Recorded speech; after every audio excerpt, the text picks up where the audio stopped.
Did you know the most accurate clock in the world is so precise it's estimated to not lose or gain a second in over 20 million years? This means it could keep accurate time for billions of years. The clock I am working on today will not be nearly as accurate, but hopefully will look great when I'm done. I came up with the idea of creating a clock out of an old rotor when changing the brakes on my Focus RS. I kept the front rotors because I thought I could use them for something. Turns out that something was a clock. Before I started, I wasn't sure if I wanted to make a completely custom holder or find one online. Making a custom one would have probably taken me a while, and it would have taken multiple iterations.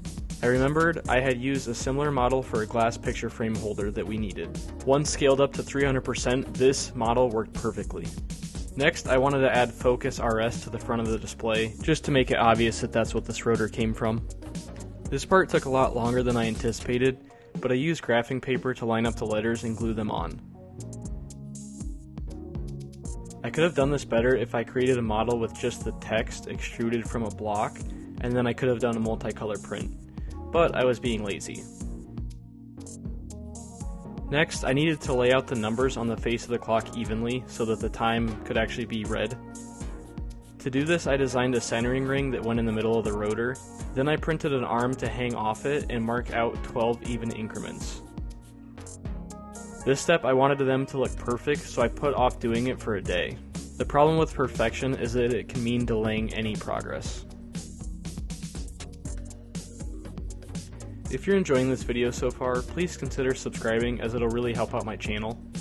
I really enjoy making these videos and want to continue, so I really appreciate the support. Maybe there was an easier way of doing this or a template I could have created, but this is how I chose to do it and I'm pretty happy with the results. The angle of this footage might make it look a little weird or like some of the numbers are off, but looking at it straight on they look pretty good. Overall, this rotor clock project is looking great so far. Next is to mount the clock kit and hands once it gets here. I will also need a way to secure this rotor to the stand just so that it doesn't move around or fall if it's accidentally bumped. The last thing I would want is for this to land on my foot. Thanks for watching today and stay tuned for part 2 where hopefully we will complete this project.